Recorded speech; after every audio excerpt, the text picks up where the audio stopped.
오늘 새벽 우리에게 주신 하나님의 말씀은 로마서 16장입니다. 제16장. 내가 갱그레아 교회의 일꾼으로 있는 우리 자매 베베를 너희에게 추천하노니 너희는 주 안에서 성도들의 합당한 예절로 그를 영접하고 무엇이든지 그에게 소용되는 바를 도와줄지니 이는 그가 여러 사람과 나의 보호자가 되었습니다.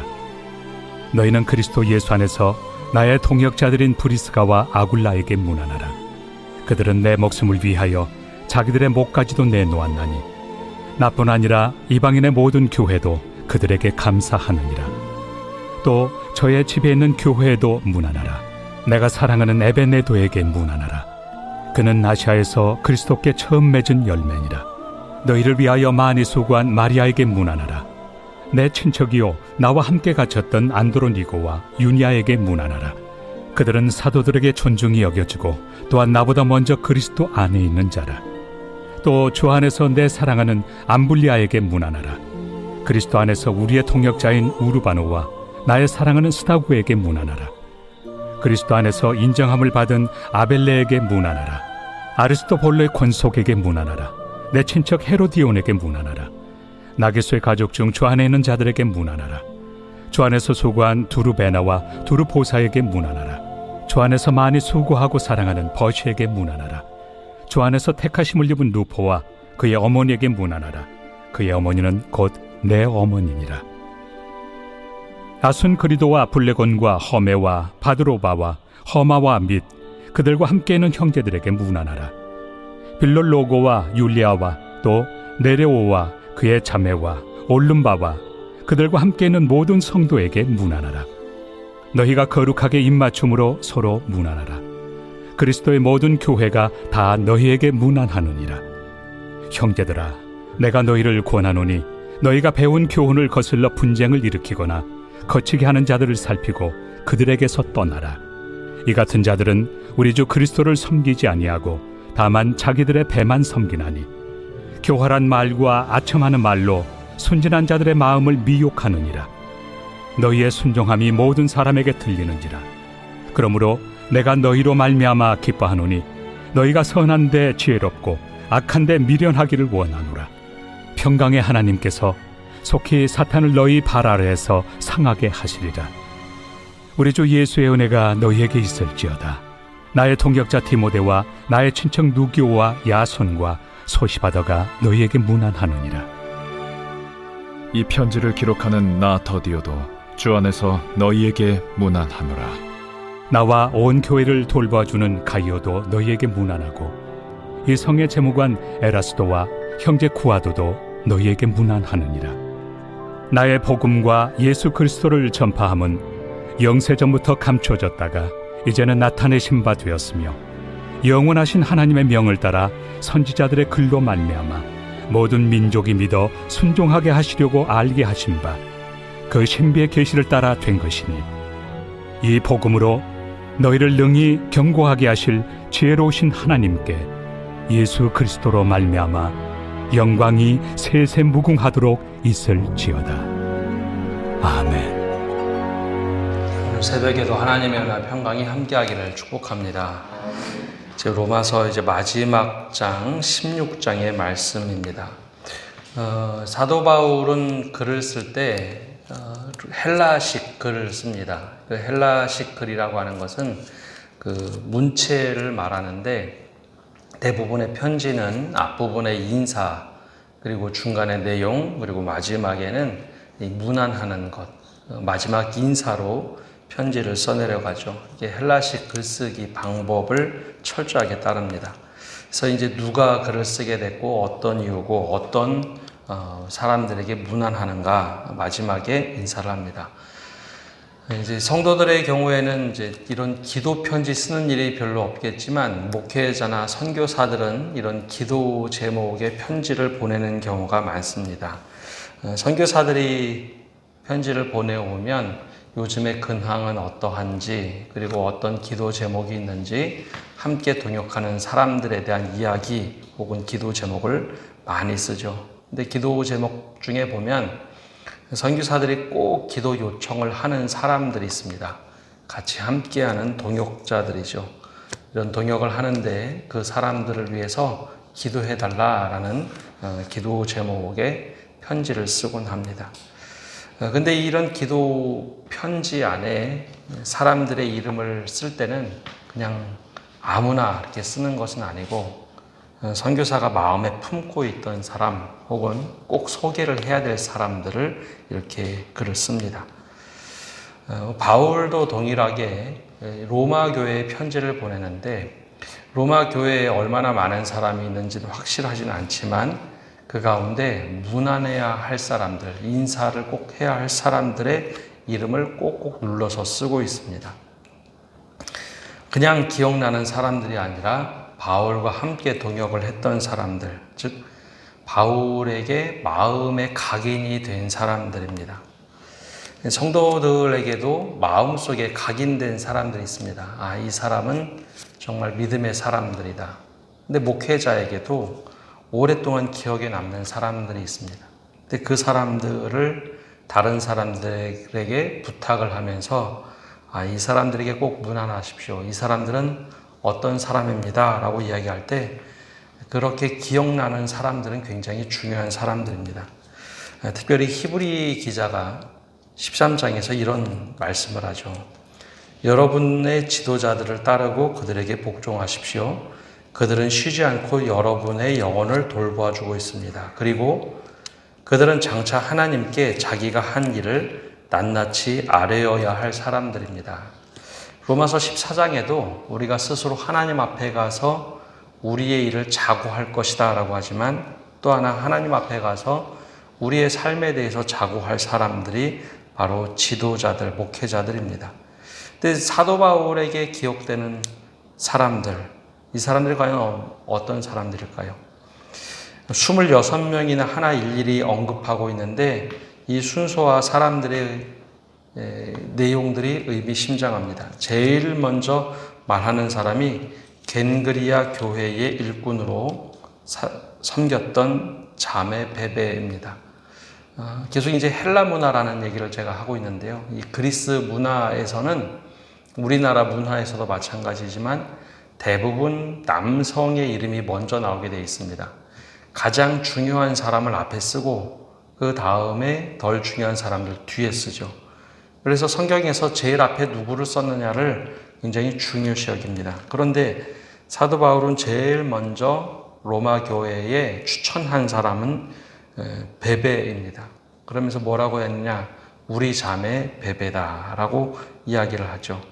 순서를 뒤집어 엎을 만큼 사도 바울에게 굉장히 중요했던 사람, 모든 사람을 통틀어서 로마에 남아있는 사람들, 교인들 중에 가장 먼저 기억나는 사람은 자매 베베입니다. 얼마나 헌신을 했는지 이 공적인 편지의 사적인 이야기를 언급하죠. 2절에 보면 이렇게 얘기합니다. 너희는 주 안에서 성도들의 합당한 예절로 그를 영접하고 무엇이든지 그에게 소용되는 바를 도와줄지니 이는 그가 여러 사람과 나의 보호자가 되었음이라. 이 여인이 얼마나 헌신을 했는지 바울의 보호자뿐만 아니라 수많은 사람들의 보호자가 돼서 그 사람들을 섬겼다는 것이죠. 아마 이 여인은 홀로 된 여인 같아 보입니다. 그렇게 최선을 다해서 교회를 섬겼던 이 여인이 로마 교회로 갈 때 그를 영접하고 그가 무슨 돈이 필요하다고 하면 그에게 소용되는 바를 다 도와줄 만큼 그녀를 대우해줘라 라는 얘기입니다. 로마에 한 번도 가보지 않았던 사도 바울이지만 이 그녀를 그렇게 칭찬을 하면서 도와주라 라고 얘기합니다. 아마 그녀가 로마 교회에서 섬기기 시작하면 굉장한 사역이 있을 것이다 라는 거죠. 또 두 번째는 이 편지를 쓰게 된 직접적인 연결고리인 브리스길라와 아굴라를 언급합니다. 자주 말씀드리지만 이 브리스길라와 아굴라는 저 아테네에서 이후에 아테네에서 사역을 마치고 돌아와서 고린도에서 힘들어할 때 만났던 부부입니다. 근데 여기도 좀 독특한 것이 보통 부부를 소개할 때는 보통 남편을 먼저 소개하고 아내를 소개하는 것이 이 당시 헬라의 문화고 우리 문화도 그렇습니다. 보통 이제 남편을 먼저 소개하죠. 더군다나 2000년 전에 헬라 문화에서는 남성 우월주의가 통용하던 시대입니다. 그런데 꼭 사도 바울은 우리 입에도 익숙한 것처럼 아굴라와 브리스길라라고 소개하지 않고 늘 브리스길라와 아굴라로 소개합니다. 이 브리스길라가 아내고 아굴라가 남편입니다. 근데 이렇게 소개하는 이유는 교회에서 정말 헌신을 하고 추진력을 가지고 헌신했던 사람이 남편보다는 아내였기 때문에, 그래서 늘 소개할 때 브리스가를 먼저 언급하고 그 다음에 아굴라를 언급하죠. 사도 바울이 이 사소한 것 같은데 이것도 늘 놓치지 않고 이 로마 교인들에게 소개를 합니다. 그러면서 뭐라고 얘기하느냐? 이 그들에 대한 평가를 4절에 이렇게 합니다. 그들은 내 목숨을 위하여 자기들의 목까지도 내놓았나니 나뿐 아니라 이방인의 모든 교회도 그들에게 감사하느니라. 사도 바울이 정말 어려움에 처했을 때 내가 대신해서 당신의 목까지 하겠습니다. 때로는 당신이 죽게 된다면 우리의 목까지도 내놓겠습니다 할 만큼의 헌신을 했던 사람들, 바로 이제 이 사람들에게 문하라라는 것이죠. 근데 이 순서를 보면 베베가 얼마나 헌신을 했는지 브리스길라와 아굴라보다도 먼저 소개를 하고 그가 소용되는 모든 것을 다 도와주라라고 얘기할 만큼 베베 그리고 브리스길라, 아굴라를 소개합니다. 그리고 나서 이제 점점 소개하는 것이 좀 짧아지는데요. 5절에 보면 저희 집에 있는 교회에도 문안하라. 내가 사랑하는 에베네도에게 문안하라.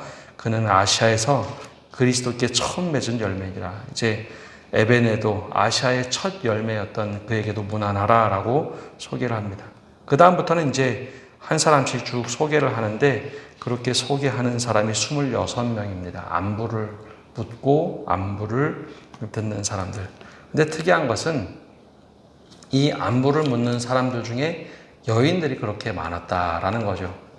보통 이제 교회에서는 남성 위주의 문화가 많았기 때문에 남성들의 이름이 오고 내리는 경우가 많았는데, 근데 사도 바울은 문안하라라고 하는 사람들 중에 여인들이 굉장히 많았습니다. 그 이야기는 교회에서 정말 헌신적으로 활동했던 사람들이 여인들이 더 많았다라는 것이죠. 그리고 또 많은 사람들은 노예 출신들이 많았습니다. 10절과 11절에 나오는 사람들은 다 노예 출신들인데 이 노예들은 주인들이 비그리스도인들입니다. 즉 박해도 받고 어려움을 당하지만 그럼에도 불구하고 믿음을 지켰던 이 사람들, 그 사람들의 믿음을 존중하면서 사도 바울이 안부를 묻고 또 문안하라라고 부탁을 하고 있습니다. 이 말씀을 볼 때 우리는 어떻게 사람들에게 기억될까요?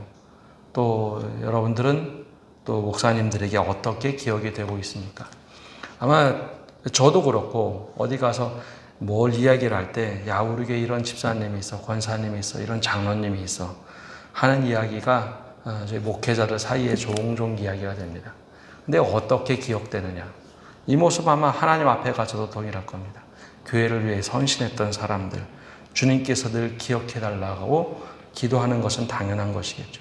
어떻게 기억되느냐, 또 어떤 믿음의 삶을 살고 있느냐, 이것은 나중에 우리가 하나님 앞에 가서 다시 들을 이야기입니다.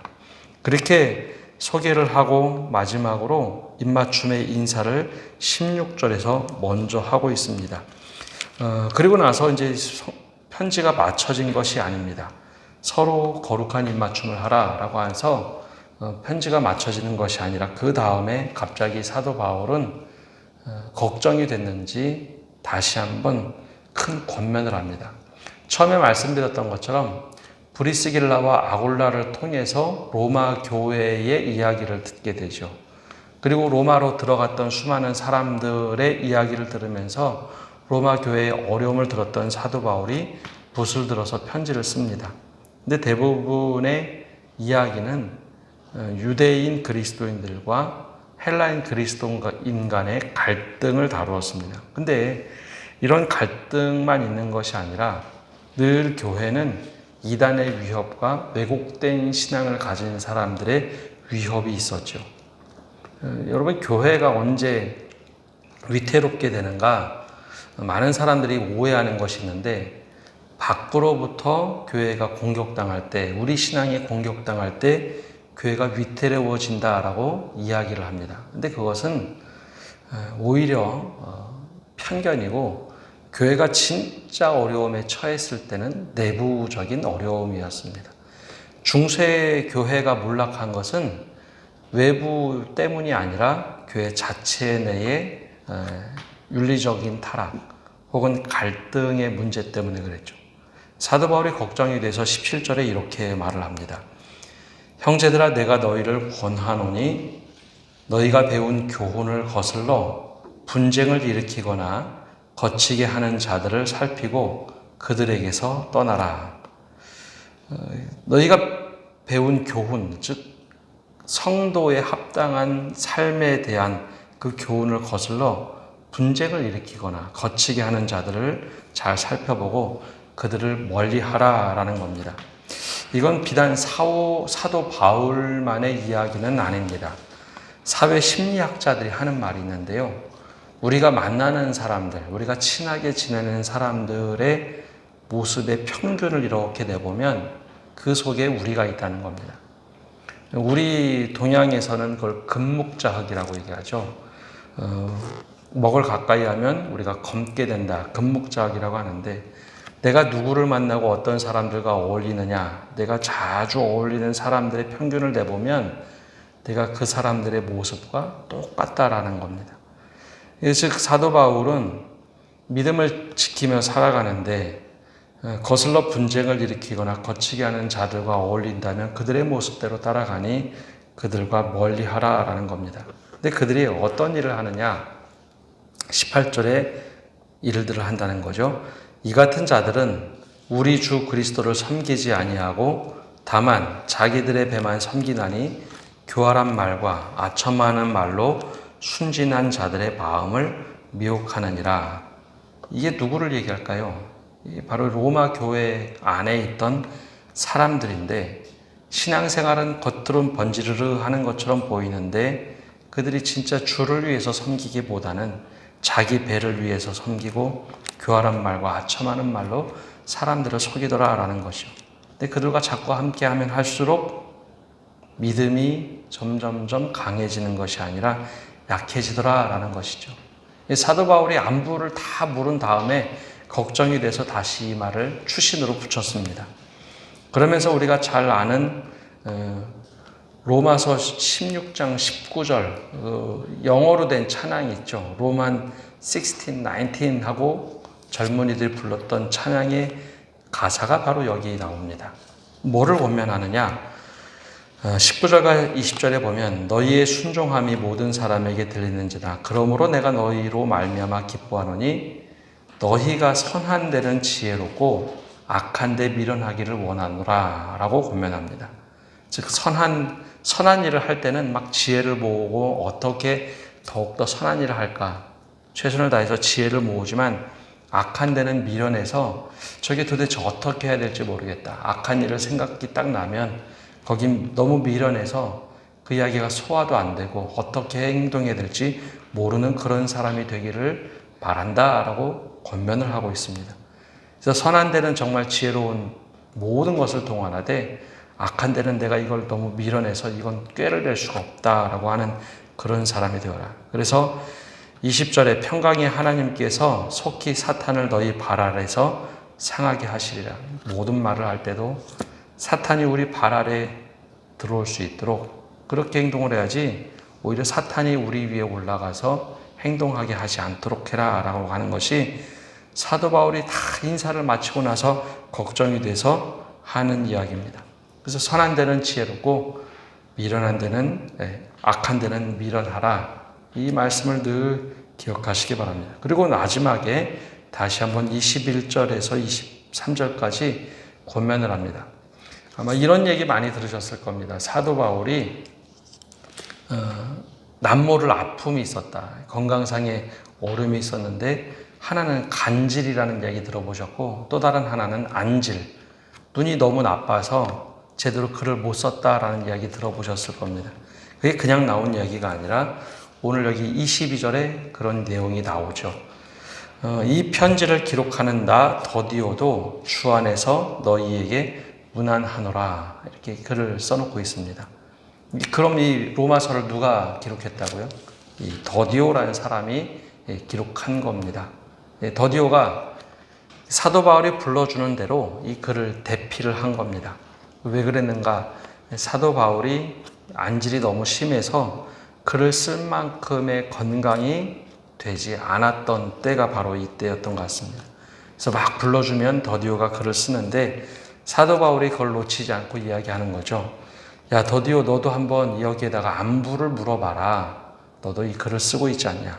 그래서 이제 더디오도 이 편지를 기록하는 나 더디오도 주 안에서 너에게 문안합니다 라고 이제 글을 써놓죠. 이게 사도 바울의 연약한 점이었습니다.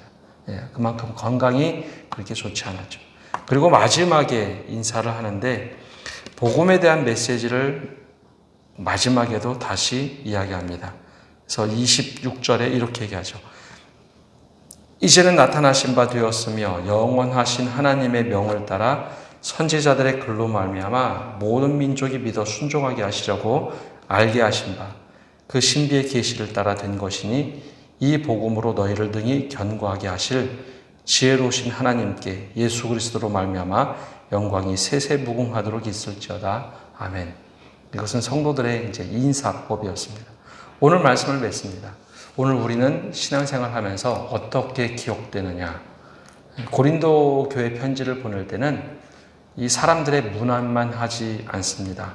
누구를 경계하라라는 이야기를 구체적으로 명시를 하죠.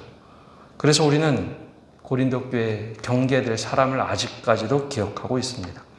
사도 바울에게 뿐만 아니라 우리는 성도들에게 어떻게 기억되고 있습니까? 하나님 앞에 가서 우리가 자고할 때 우리는 어떻게 기도를 듣고 하나님 앞에 많은 사람들이 자고할까요? 두 번째는 우리가 어울리는 사람들이 어떤 사람들인가? 특별히 사도 바울은 권면을 합니다. 거치게 하는 자들과 분쟁을 일으키는 사람들을 멀리하라. 아첨하는 말과 자기들의 배만 채우는 사람들을 조심하라 라고 권면합니다. 오히려 우리가 선한 데는 지혜롭고 악한 데는 밀어놔라. 이것이 오늘 사도 바울이 편지를 마무리하면서 우리에게 권면하는 말씀입니다. 오늘 우리는 어떻게 이 말씀을 실천하며 살아갈까요?